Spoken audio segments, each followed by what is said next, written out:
Hello, നമസ്കാരം പ്രിയപ്പെട്ടവരെ. പലരും പറയുന്ന കാര്യമാണ് ഫോണിലുള്ള അവരുടെ വിലപ്പെട്ട കാര്യങ്ങളൊക്കെ ഡിലീറ്റ് ആയി പോയി എന്നുള്ളത്. ഫോട്ടോസ്, വീഡിയോസ്, പ്രത്യേകിച്ച് വാട്സപ്പിൽ വരുന്ന ഫോട്ടോസ്, എന്നും നമ്മളുടെ പ്രധാനപ്പെട്ട നിമിഷങ്ങൾ ഓർമ്മയിൽ സൂക്ഷിക്കാൻ നമ്മൾ എടുത്തു വയ്ക്കുന്ന ഫോട്ടോസ്, വീഡിയോസ് ഒരിക്കലും നഷ്ടപ്പെടാതിരിക്കാൻ എല്ലാവരുടെ ഫോണിലുള്ള ഈ ഒരു സംഭവം ഓണാക്കിയിട്ടാൽ മാത്രം മതി. പലർക്കും ഇതിനെപ്പറ്റി അറിയില്ല. അതുകൊണ്ടാണ് പറഞ്ഞു വരുന്നത് ഗൂഗിൾ ഫോട്ടോസിനെ പറ്റിയിട്ടാണ്. നമുക്കത് എങ്ങനെ ചെയ്യാന്നുള്ളത് നോക്കിയാലോ? ഇതെല്ലാവരും നിർബന്ധമായിട്ടും ചെയ്തിരിക്കണം കേട്ടോ. എന്നാൽ ഇതൊന്നും ഡിലീറ്റ് ആകില്ല. നമ്മുടെ ഫോൺ പോയാലും ശരി, എന്ത് പോയാലും നമുക്ക് ഈ മെയിൽ ഐ ഡി ഓർമ്മയുണ്ടെങ്കിൽ ലോകത്ത് എവിടെ നമ്മൾ പോയാലും കമ്പ്യൂട്ടറിലൂടെയോ മൊബൈലിലൂടെയോ നമുക്ക് ഈ ഫോട്ടോസിനെല്ലാം നമുക്ക് വീണ്ടെടുക്കാൻ പറ്റും. അല്ലെങ്കിൽ വളരെ ഭംഗിയായിട്ട് ഗൂഗിൾ നമുക്ക് വേണ്ടിയിട്ട് ഈ ഫോട്ടോസ് വീഡിയോസിനെല്ലാം സേവ് ചെയ്ത് വെക്കും. അതിനെ പറ്റിയിട്ടാണ് ഇന്ന് പറയുന്നത്. ഫോൺ എടുക്കുക. ആൻഡ്രോയിഡുള്ളവർക്കാണ് കേട്ടോ ഇത് പറ്റുന്നത്. ഫോൺ എടുത്തിട്ട് നമുക്ക് നമ്മുടെ മെനുവിൽ പോയി കഴിഞ്ഞാൽ ഇങ്ങനെ ഒരു സംഭവം കാണും, ഫോട്ടോസ് എന്ന് പറഞ്ഞിട്ട് അല്ലേ.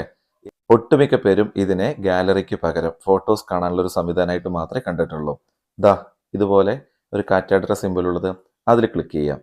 അതിൽ ക്ലിക്ക് ചെയ്ത് കഴിഞ്ഞാൽ ഇങ്ങനെ വരും. അതിൽ മുകൾ ഭാഗത്ത് നമ്മൾ കൊടുത്ത മെയിൽ ഐ ഡി കാണാം. അതിൽ ക്ലിക്ക് ചെയ്യാം. അതിൽ കണ്ടോ ടേൺ ഓൺ ബാക്കപ്പ് എന്നുള്ളത്.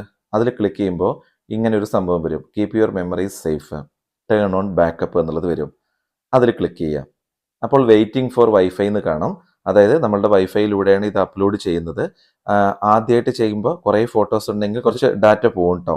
അപ്പോൾ നമുക്കതിൽ നോക്കിയിട്ട് സെലക്ട് ചെയ്യാം. അതിൽ ക്ലിക്ക് ചെയ്തിട്ട് ഇതാണ്ടോ ഞാനിവിടെ നമ്മളെടുത്ത ഫോട്ടോസ്, നമ്മളുടെ ഫോണിൽ വന്നിട്ടുള്ള ഫോട്ടോസ്, അത് വാട്സപ്പിലൂടെ ആയാലും ശരി, നമ്മളെടുത്താലും ശരി, ഇങ്ങനെയുള്ള കുറേ സംഭവങ്ങൾ അതിൽ വരുന്നത് കണ്ടോ. ഇതെല്ലാം നമ്മൾ അതിൻ്റെ സൈഡിൽ ആ ഒരു ടിക്ക് മാർക്ക് കൊടുക്കുക. അങ്ങനെ കൊടുത്തു കഴിഞ്ഞാൽ ഇത്രയും ഫോട്ടോസ് സേഫായിട്ട് ഗൂഗിളിൻ്റെ ഈ ഫോട്ടോസ് എന്നുള്ള ആപ്ലിക്കേഷനിലേക്ക് സേവ് ആകും. നമ്മൾ അതിൽ കൊടുത്ത മെയിൽ ഐ ഡിയുടെ പാസ്വേഡ് ഓർത്ത് വെച്ചാൽ മാത്രം മതി. നോർമലി എല്ലാവരും ആൻഡ്രോയിഡ് ഫോണിലൊരു മെയിൽ ഐ ഡി ഉപയോഗിക്കുന്നുണ്ടാവുമല്ലോ. ഞാനിവിടെ എല്ലാം ഒന്ന് മാർക്ക് ചെയ്യാണ്. എന്നിട്ട് കണ്ട മൊബൈൽ ഡാറ്റ ഈസ് യൂസ്ഡ് എന്ന് കാണും. ഓക്കെ, കണ്ടിന്യൂ എന്ന് കൊടുക്കുക. കാരണം ഇത് അപ്ലോഡ് ആകണ്ടേ. അപ്പോൾ കണ്ടോ മുകളിൽ അപ്ലോഡിങ് 85 ഐറ്റംസ്. ഞാനിപ്പോൾ 85 ഫോട്ടോ സെലക്ട് ചെയ്തു. ഇത് അതിലേക്ക് അപ്ലോഡായിട്ട് അവിടെ സേഫ് ആകും. ഇത് മനസ്സിലായല്ലോ? വീണ്ടും നമ്മുടെ ഐക്കൺ ഇല്ലേ മുകളിൽ, അവിടെ ക്ലിക്ക് ചെയ്യുക. അപ്പോൾ കണ്ടോ ഫ്രീ അപ്പ് സ്പേസ് എന്ന് പറഞ്ഞിട്ട് കാണും. ഇപ്പോൾ 384 MB. അതിൽ ക്ലിക്ക് ചെയ്ത് കഴിഞ്ഞാൽ നമ്മളുടെ ഈ ഫോണിൽ നിന്ന് ഗൂഗിൾ ഫോട്ടോസിലേക്ക് അപ്ലോഡായി സേവ് ചെയ്തിട്ടുള്ള ആ ഫോട്ടോസിനെ മാത്രം ഇവിടെ ഡിലീറ്റ് ചെയ്യും. അതായത് നമ്മുടെ ഫോണിൽ സ്പേസ് കിട്ടും. ഞാൻ 85 ഫോട്ടോ സെലക്ട് ചെയ്തിട്ടില്ലേ, ഇത്രയും ഫോട്ടോസ് അവിടേക്ക് അപ്ലോഡായി കഴിഞ്ഞു. ഇനി ഗൂഗിൾ ഫോട്ടോസിലും ഫോണിലും അതേ ഫോട്ടോസ്, സെയിം ഫോട്ടോസ് ആവശ്യമില്ലല്ലോ. അപ്പോൾ വേണമെങ്കിൽ നമുക്ക് ഫോണിലുള്ളതിനെ മാത്രമായിട്ട് അതിൽ കൊടുത്തു കഴിഞ്ഞാൽ ഫോണിലുള്ളത് നമ്മൾ ബാക്കപ്പ് ചെയ്തിട്ടുള്ള ഫോണിലുള്ളത് മാത്രം ഡിലീറ്റ് ചെയ്യും. ഇപ്പോൾ നോക്കി, എനിക്കൊരു 384 MB സ്പേസ് കിട്ടി. ഇങ്ങനെ നമ്മളുടെ എല്ലാ ഫോട്ടോസും കയറ്റുന്ന സമയത്ത് 10 GB 15 GB ഒക്കെ സ്ഥലം കിട്ടാൻ സാധ്യതയുണ്ട്. ഓക്കെ അല്ലേ? ഇത് മനസ്സിലായല്ലോ എങ്ങനെ ഫ്രീ അപ്പ് സ്പേസ് ചെയ്യുക എന്നുള്ളത്.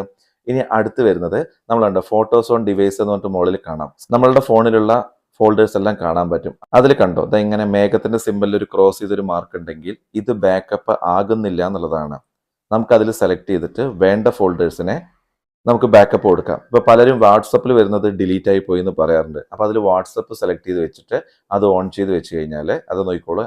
നമ്മൾ ആ ഫോൾഡർ സെലക്ട് ചെയ്യുക. അപ്പോൾ മുകളിൽ കണ്ടോ ബാക്കപ്പ് എന്നുള്ളത് കാണും. അതിൽ ക്ലിക്ക് ചെയ്ത് വെച്ച് കഴിഞ്ഞാൽ നിങ്ങൾക്ക് വാട്സപ്പിലോ നിങ്ങൾ ആ ഫോൾഡറിൽ വരുന്നത്, ഇപ്പോൾ വാട്സപ്പ് ആവാം, ഇൻസ്റ്റാഗ്രാമിൻ്റെ ആവാം, ഫേസ്ബുക്കിൻ്റെ ആവാം, നമ്മളുടെ ഫോണിൽ വരുന്നതെല്ലാം ഓട്ടോമാറ്റിക്കലി സേവ് ആകും. അപ്പോൾ അതുകൊണ്ട് ഫോണിൽ നിന്ന് ഡിലീറ്റ് ആയാലും ഇവിടെ പോയാലും അത് കാണാൻ പറ്റും. ഇനി നമുക്ക് ഇപ്പോൾ 15 GB വരെയാണ് നമുക്ക് ഇങ്ങനെ ചെയ്യാൻ പറ്റുക. അതിന് മേലേക്ക് വേണമെങ്കിൽ നമുക്ക് പൈസ കൊടുത്ത് വാങ്ങാം. അതിൻ്റെ ഒരു പ്ലാനിനെ പറ്റി അതിൽ കാണുന്നുണ്ട്, കണ്ടില്ലേ? ഗെറ്റ് സ്റ്റോറേജ് എന്നതിൽ ക്ലിക്ക് ചെയ്ത് കഴിഞ്ഞാൽ ഇതെങ്ങനെ കാണും. അതായത് 100 GB ഒക്കെ കിട്ടാൻ 130 രൂപ മാസം കൊടുക്കണം. അതും വലിയ ഫയൽസ് അങ്ങനെ കുറേ കാര്യങ്ങൾ എടുത്തു വയ്ക്കുന്നവരുണ്ടെങ്കിൽ അങ്ങനെ ചെയ്യാവുന്നതാണ്. ഇനി അതിൽ തന്നെ നോക്കിക്കഴിഞ്ഞാൽ മാനേജ് സ്റ്റോറേജ് എന്നുള്ളത് കാണാം. അതിൽ ക്ലിക്ക് ചെയ്ത് കഴിഞ്ഞാൽ നമുക്ക് ലാർജ് ഫോട്ടോ, നമ്മളവിടെ സേവ് ചെയ്തിട്ടുള്ള ലാർജ് ആയിട്ടുള്ള ഫോട്ടോസ്, പിന്നെ ബ്ലറി ആയിട്ടുള്ള ഫോട്ടോസ് അങ്ങനെയുള്ളത് എടുത്ത് കാണാം. അതിൽ വേണമെങ്കിൽ പോയി ക്ലിക്ക് ചെയ്തിട്ട് നമുക്ക് അത് മാത്രമായിട്ട് ഡിലീറ്റ് ചെയ്യാം. ഇപ്പോൾ എൻ്റെ 6.5 GB കാണുന്നു. അതിൽ 1.5 GB ഉള്ള ഒരു ഫയൽ വേണ്ടാന്നുണ്ടെങ്കിൽ ഡിലീറ്റ് ചെയ്ത് കഴിഞ്ഞാൽ 1.5 GB സ്ഥലം കൂടെ അവിടെ ഫ്രീ ആയിട്ട് കിട്ടും. അപ്പോൾ നമുക്ക് വേണ്ടാത്തൊക്കെ ഇങ്ങനെ നോക്കിയിട്ട് ഡിലീറ്റ് ചെയ്യാൻ പറ്റും. ഇനി 15 GB കൂടുതൽ ഫോട്ടോസ് ഉണ്ടെങ്കിൽ എന്ത് ചെയ്യും?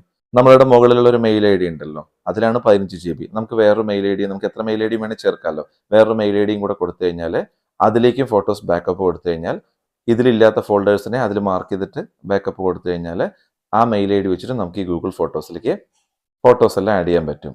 ഇതെല്ലാവരും ചെയ്യുക കേട്ടോ. ഇപ്പം തന്നെ ഫോൺ എടുത്തിട്ട് ചെയ്യുക. കാരണം പലരും നമ്മുടെ ഡാറ്റാസ് ഡിലീറ്റ് ആയ ശേഷം അല്ലെങ്കിൽ ഫോൺ വർക്ക് ചെയ്യുന്നില്ല, ഫോണിൻ്റെ ഡിസ്പ്ലേ പൊട്ടി, ഇങ്ങനെയൊക്കെ പല സംഭവങ്ങൾ വന്നു കഴിഞ്ഞാലും നമുക്ക് നമ്മൾ എടുത്തു വെച്ചുള്ള ഫോട്ടോസ് എല്ലാം നഷ്ടപ്പെടാൻ സാധ്യതയുണ്ട്. അപ്പോൾ ഇങ്ങനെ ചെയ്തു വെച്ച് കഴിഞ്ഞാൽ നഷ്ടപ്പെട്ടാലും നമുക്ക് ലോകത്തിൻ്റെ എവിടെ നിന്നാണെങ്കിലും അത് വീണ്ടെടുക്കാൻ പറ്റും. ചെറിയൊരു അറിവാണ് ഇന്നിവിടെ പാസ് ചെയ്ത്. നിങ്ങൾക്കിത് പ്രയോജനപ്രദമായി എന്ന് കരുതട്ടെ. എന്നാൽ ശരി, അടുത്തൊരു വിഷയമായിട്ട് അടുത്ത വീഡിയോയിൽ അടുത്ത് തന്നെ കാണാം. ലോകാ സമസ്ത സുഖിനോ ഭവന്തു.